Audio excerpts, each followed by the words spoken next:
I hit record on my phone for the 67th time in 90 days. My boss had no idea I'd been documenting every illegal thing he'd done. By the time HR called him in, I had evidence that would end his career. This is how I did it. This isn't just another workplace revenge story. This is about knowing your rights, documenting strategically, and using the system exactly as it's designed to protect employees. By the end of this, you'll understand how to build an airtight case against a toxic boss, legally, methodically, and devastatingly effectively. Because sometimes, the best revenge is following every single rule perfectly. My name is Emily, and I'd worked at TechVision Solutions for 4 years. I was a senior project coordinator, decent salary, good benefits, a job I actually enjoyed. Or at least I did until Marcus became my direct supervisor. Marcus was 42, freshly promoted from another department, and convinced he knew everything about project management despite having zero experience in our division. From day one, he made it clear he didn't respect anyone who'd been there longer than him. Especially women. The first red flag came during my second week under his management. I'd submitted a quarterly report, something I'd done for 3 years without issue.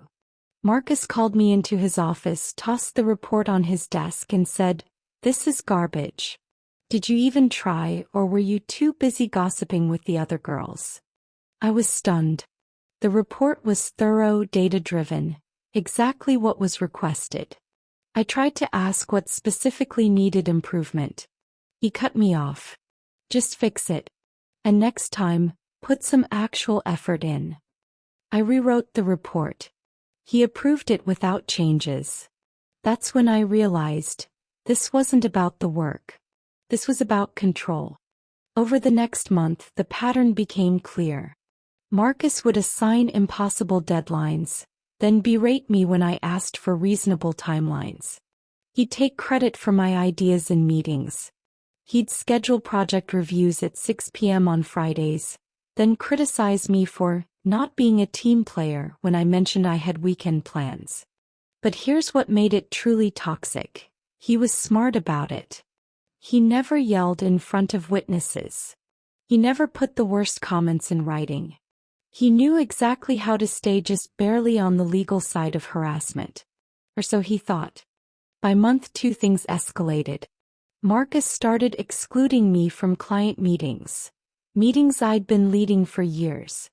When I brought this up to him privately, he smirked and said, "Maybe if you dressed more professionally, clients would take you seriously." I was wearing the same business attire I'd worn for 4 years. Then came the performance review. Despite exceeding every metric, Marcus gave me a needs improvement rating. His justification? Attitude problems and resistance to management direction. He couldn't cite a single specific example. I tried going to HR. They scheduled a meeting, listened politely, and told me they'd look into it. Nothing happened. 2 weeks later, Marcus called me into his office with a written warning for insubordination. Apparently, my HR complaint constituted going over his head inappropriately. That's when I stopped playing defense and started playing chess. I went home that night and did something I should have done from the beginning. I researched my state's recording laws. One-party consent. That meant I could legally record any conversation I was part of without telling the other person. I also pulled out my employment contract and the company handbook. I read every single page. I noted every policy, every procedure, every protection I was entitled to. I learned the definitions of hostile work environment, constructive dismissal, and retaliation. Then I bought a small digital recorder and started documenting everything. Every conversation with Marcus got recorded. Every email got saved to a personal cloud account. I kept a detailed log with dates, times, witnesses present, and exact quotes. I documented every unreasonable demand, every sexist comment, every instance of him taking credit for my work. But I didn't just record the obvious stuff. I documented the subtle patterns. The way he'd assign me impossible tasks, then document my failure to complete them. The way he'd exclude me from key meetings, then criticize my lack of knowledge about decisions made in those meetings. The way he'd change requirements mid-project, then blame me for the delays. I was building a case. And Marcus had no idea. At the same time, something else was happening. Marcus was getting bolder. He started making comments about my appearance in front of other team members. He'd accidentally brush against me in the hallway. He'd make jokes about women not being naturally good at technical work. One day, during a team meeting, I presented a solution to a major client issue. It was solid. I'd worked on it for 2 weeks. Marcus interrupted me halfway through. "I'm sorry," he said, that condescending smile on his face. "But does anyone else think this sounds overly complicated? Maybe we need someone with better technical judgment to tackle this." The room went silent. Everyone knew my technical skills were excellent. But no one said anything. That's what toxic leadership does. It makes everyone else afraid to speak up. I finished the presentation. Marcus dismissed it. 3 days later, he presented almost the exact same solution to the client. Under his name. It worked brilliantly, of course. Because it was my solution. I had that entire meeting recorded. The breaking point came on a Tuesday afternoon. I'd been documenting for 63 days. I had 42 recordings, 217 emails, and a comprehensive log of every incident. Marcus called me into his office. This time there was someone from HR with him, a junior coordinator I'd never met. Marcus had a printed document in front of him. "Emily," he said, false concern dripping from his voice, "we're worried about your recent performance. We're putting you on a performance improvement plan, 90 days to show significant improvement, or we'll have to let you go." I looked at the PIP. It was filled with vague accusations and impossible metrics. This was a setup. A PIP wasn't a chance to improve. It was a paper trail to justify firing me. But here's what Marcus didn't know. Creating a PIP without proper documentation, especially right after an HR complaint, looked a lot like retaliation. And I had proof of my excellent performance. Metrics, client testimonials, completed projects that exceeded expectations. I signed the PIP. I didn't argue. I just smiled, thanked them for their time, and left. That night I made 2 decisions. First, I was going to follow that PIP to the absolute letter while continuing to document everything. Second, I was going to expand my documentation. I needed to show that Marcus's behavior wasn't just about me. I started quietly talking to my coworkers. Not complaining, just asking casual questions.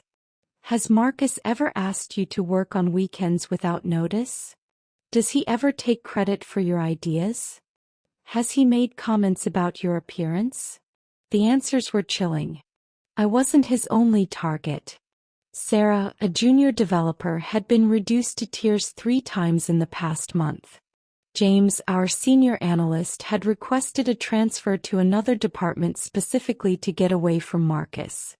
Melissa was considering quitting despite loving her job. Marcus had created a culture of fear. And everyone was too scared or too exhausted to fight back. I organized everything chronologically. I created a clear narrative.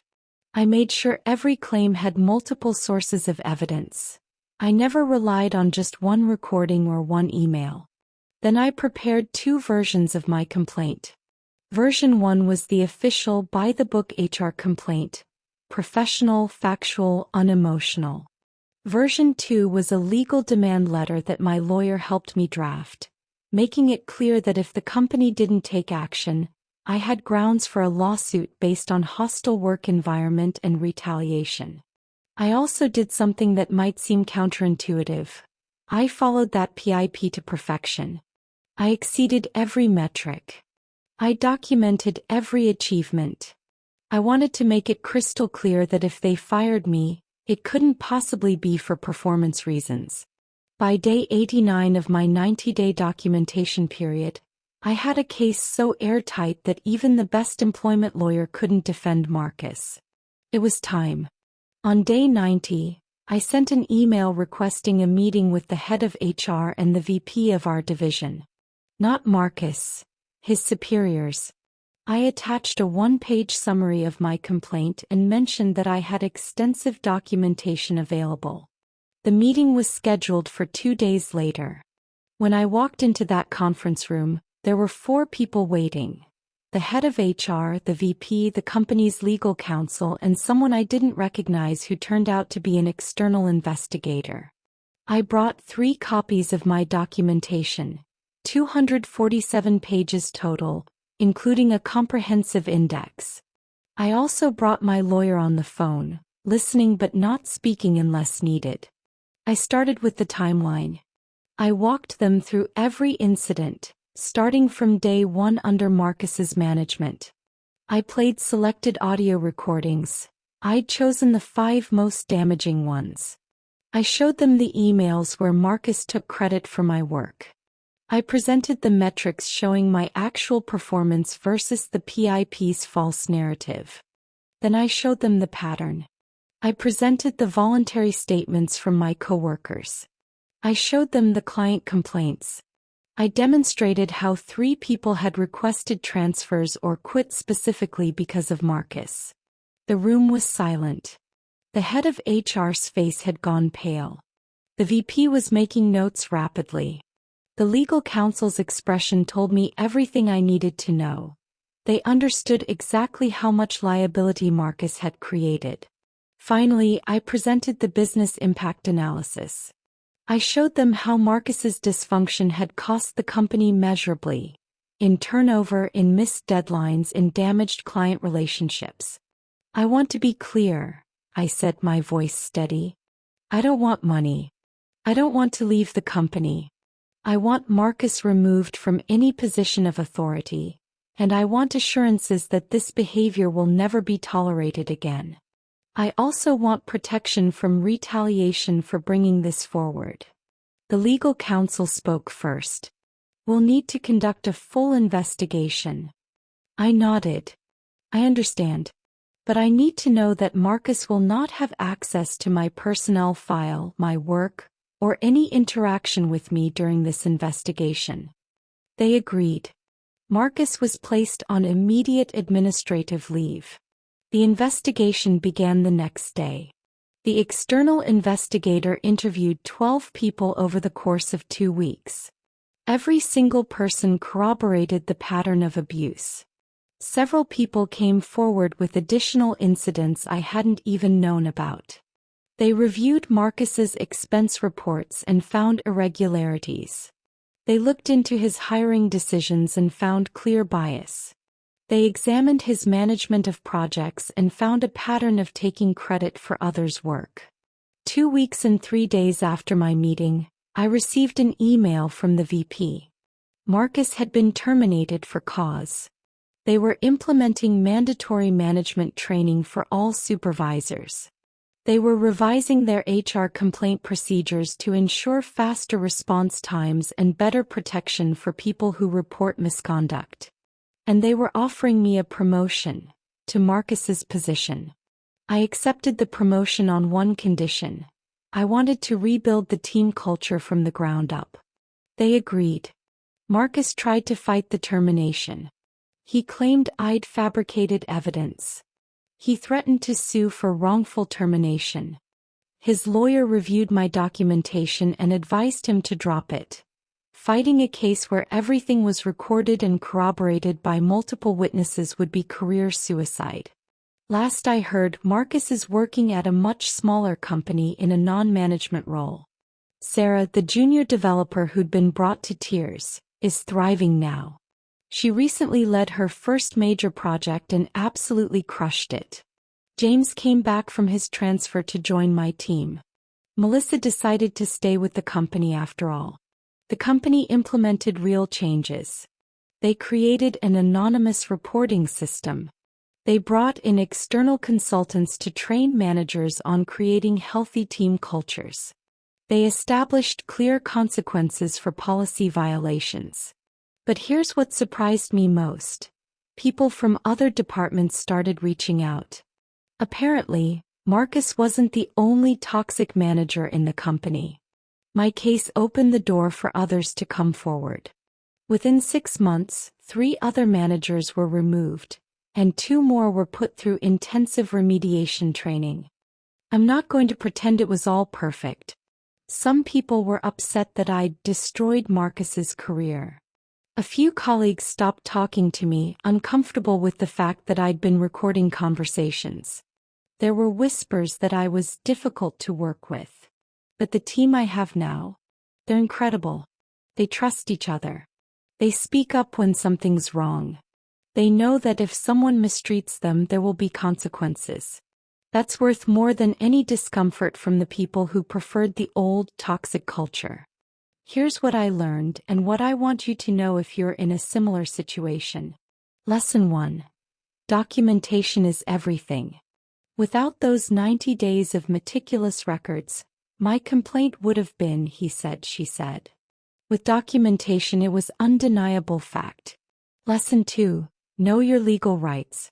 I spent hours researching employment law, recording consent laws, and company policies. That knowledge transformed me from a victim into someone with power. Lesson 3. Be strategic, not emotional. Every time I wanted to confront Marcus, I held back. I stayed professional. I let him keep digging his own grave while I built my case methodically.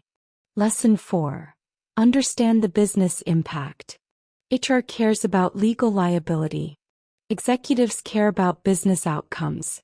By framing Marcus's behavior as both a legal risk and a business problem, I made the case impossible to ignore. Lesson 5. You can't do it alone. The statements from my coworkers were crucial. Building solidarity, even quietly, made the difference between one employee's complaint and systemic management problem. Lesson 6. Timing matters. I waited 90 days because I wanted an overwhelming amount of evidence. If I'd gone to HR after 2 weeks, they might have dismissed it as a personality conflict. Lesson 7. Have a lawyer. Even just having my lawyer on the phone during that meeting sent a message. I was serious, I knew my rights, and I wasn't going to be intimidated or dismissed. This isn't just about revenge. It's about justice. It's about making sure toxic people can't abuse their power without consequences. It's about protecting the next person who would have been Marcus's target. To recap, toxic boss creates hostile work environment. Employee documents everything for 90 days, legally and strategically. Evidence includes recordings, emails, witness statements, and business impact data. Comprehensive complaint submitted with lawyer involvement. Boss terminated for cause after investigation. Company implements systemic reforms. Team culture rebuilt from ground up. The key: patience, documentation, and knowing your rights. If this story resonated with you, you're not alone. Toxic workplaces are more common than they should be. But you have more power than you think. Especially when you understand the system and use it correctly. Drop a comment if you've dealt with a toxic boss.